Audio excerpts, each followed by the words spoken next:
Welcome back, everyone. Well, I'm hungry now. How about you, Setabo? You got that right, Sam. Can we get some grilled mammoth steaks up here? Medium, please, with some macho sauce.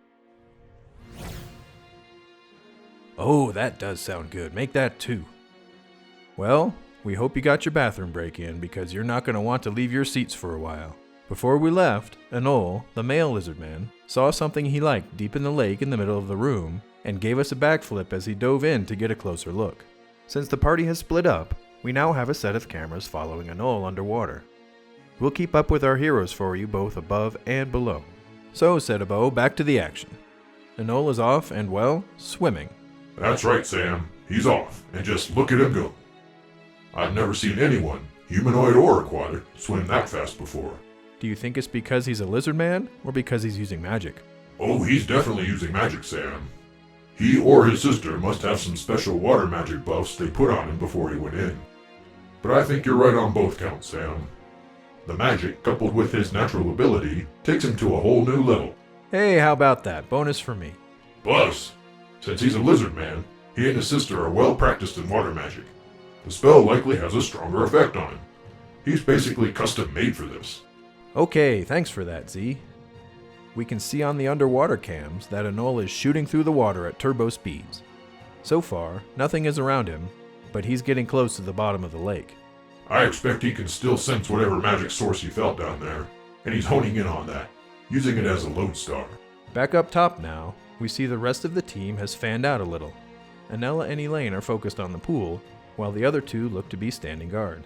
Gunza has moved off a little to the left, checking out the large stone statues guarding one of the hallways. You can really appreciate how large they are now. He doesn't even come up to their waist. Even the weapons they are resting on are larger than he is. His companion, Duarte, is back at the entrance where they came into this room. He's not standing next to the statues there, but back a few feet into the hallway. Why do you think that is, Setabo? Is he afraid of something? Oh no, Sam. He's taken a good defensive position. He's the most experienced member of this party, and he's putting that experience to good use.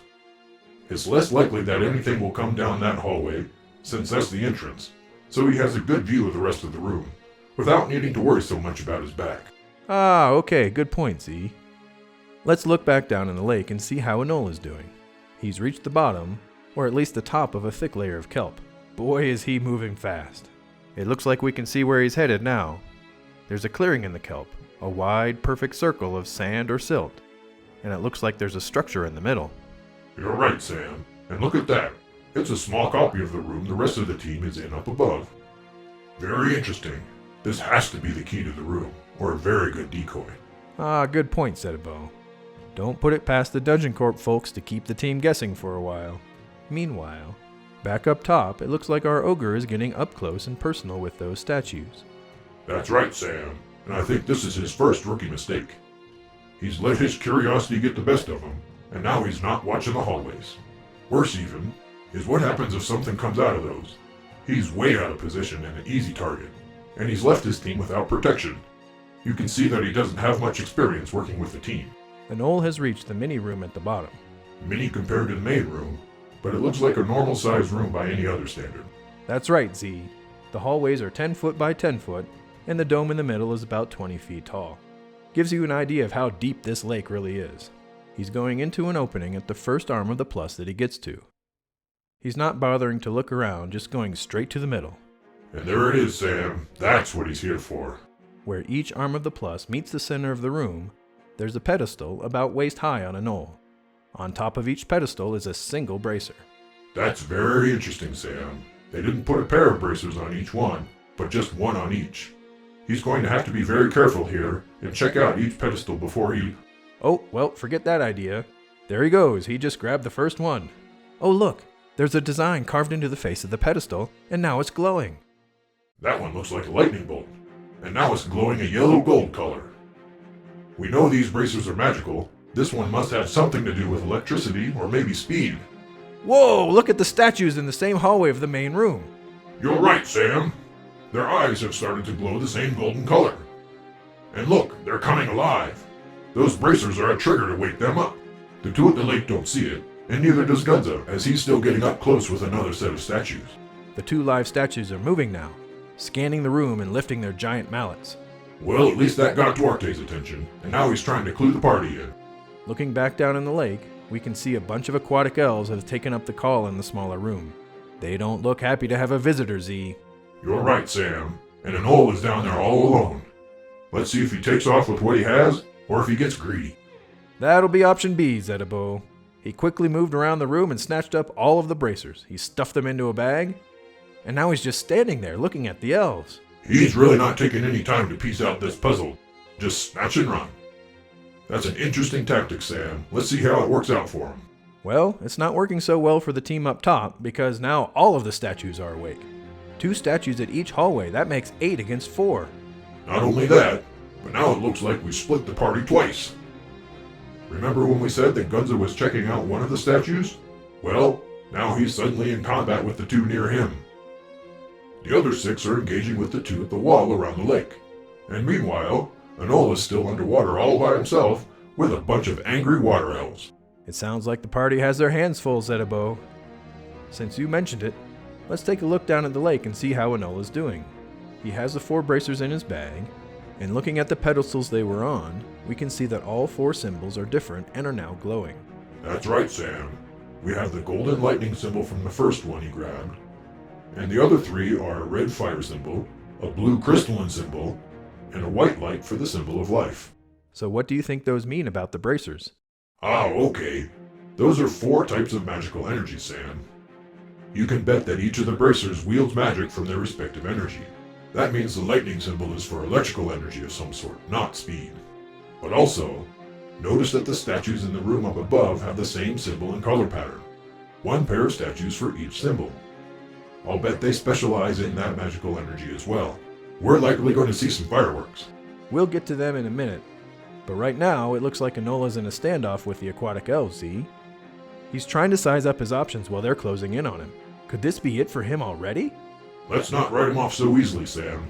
But he'd better think quick. Those elves aren't wasting any time. Lightly armed and wearing light armor similar to Anole's natural scales, they are prepared for underwater skirmishing and not heavy infantry battle. You're right, Zedabo. They're closing in on him fast. He's looking down each hallway, and they all have a pack of elves coming at him, armed with spears, tridents, and daggers. He's just standing there, Zedabo, looking from one hallway to another. What do you think he's doing? Is he spooked? I'm not sure, Sam, but you're right. He's just standing there watching them get closer. Maybe he's drawing them in for an area effect spell. That seems risky underwater, though. Here they come, Z. They're just about to the middle. Oh, and there he goes. But he's not going down one of the hallways. He's going straight up.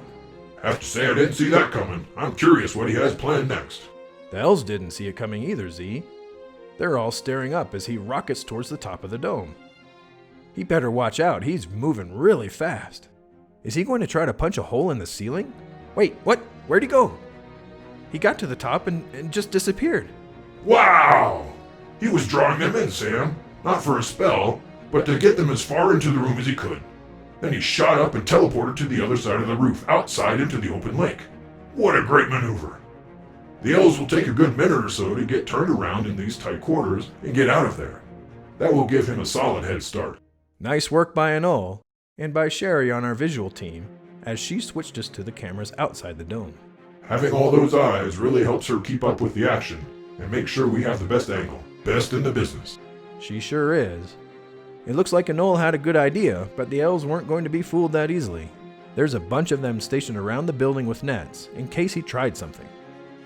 They are a bit spread out, so he was able to get clear, but his head start wasn't what he was hoping for. That's right, Sam. Those elves were waiting for him, and they're riding on sharks! They had a few stationed near the roof, close to where he popped out. When he materialized near them, though, he created a wave that pushed them away. That gave him the space he needed to avoid instant capture. He appeared with a head of steam and is bolting for the surface. The elves were quick to react, though, and aren't far behind. This should be a great race. He might want to reconsider that idea, Z, because he's racing right out of the frying pan and into the fire. Or maybe I should say into the fire, ice, lightning, and life magic. Look at this up top, Z. While Anole is racing through the water, chased by a few score of angry elves, his sister is pushed off the wall and is now floating above the pool.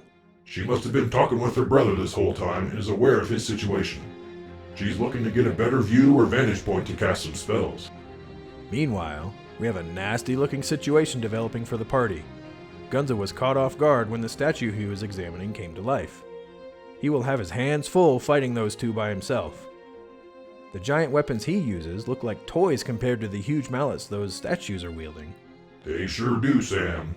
But you can bet he will do some serious damage to those statues with his maul. He may consider dropping the axe and use the maul two-handed. Not a bad idea, Zedabo. He looks a little unprepared. He's looking back and forth at the two giant statues, not sure what to do. Great Grandma cooking. Hit one! Which one? Either one! Who cares? They may be big, but they're slow as hell. Take a swing, then do a tactical retreat back to Elaine. There's 8 of these things. We need to get together. I'll meet you in the middle.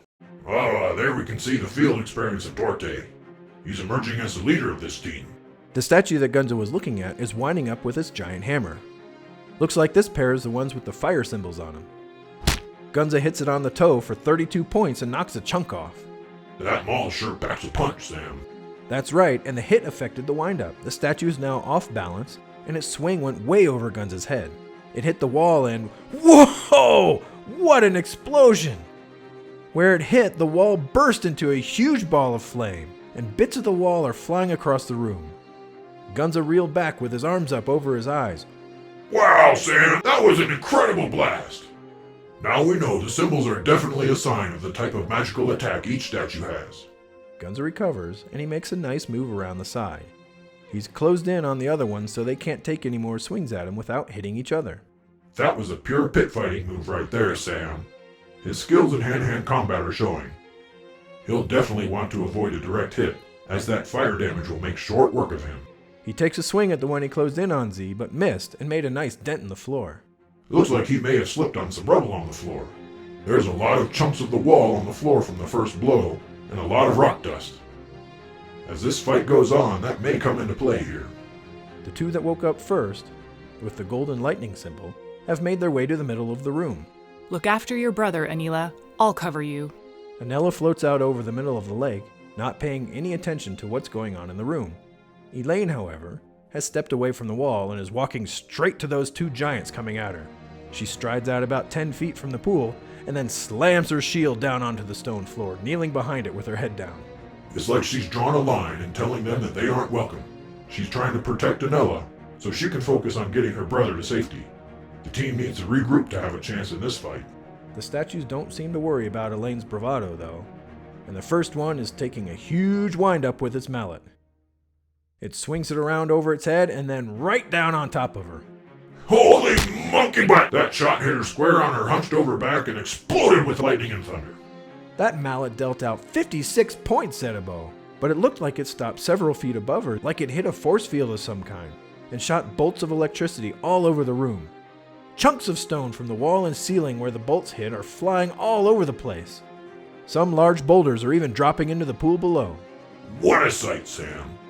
And that was just the blunt damage from the mallet. I'm sure the lightning would have added a nice bonus on top. Also, did you see that? Anela casually floated to the side to avoid getting hit by one of the bolts. It's like the world is in slow motion to them. I think you're right from earlier, Zedabo. This room is starting to get littered with rubble. That has to make a difference. The other lightning statue is taking a swing now, and it's not coming over the top, but taking a sideways wind-up. It swings through and connects with Elaine on the side for 65 points. Oh my god, it just launched Elaine down the hallway! What a blow! While the hit seems to have also been stopped from actually connecting with Elaine by the force field, the power wasn't absorbed. She shot down one of the hallways, followed by a trail of lightning bolts. It looks like she ricocheted off a few of the columns along the way, destroying several of them. How can anyone survive a hit like that, Zedabo? Is this party up to the task here? Oh my goodness, what a strike! I doubt Elaine was hurt too badly, Sam. I'm sure her force field protected her, but you're right, this team is not showing any sign that they could manage an opponent like this. Well, the party up in the main room is really having some trouble getting organized, Z, and I'm being told we need to take another break. We'll hurry back right after this and see if the team has what it takes to get through this first challenge. Gobbo gummies, stick 'em in your face and get 'em in your tummy. They're so good, they're so yummy. Everybody loves some Gobbo gummies. Gobbo gummies. Now available in extra aromatic durian fruit flavor. Get yours today.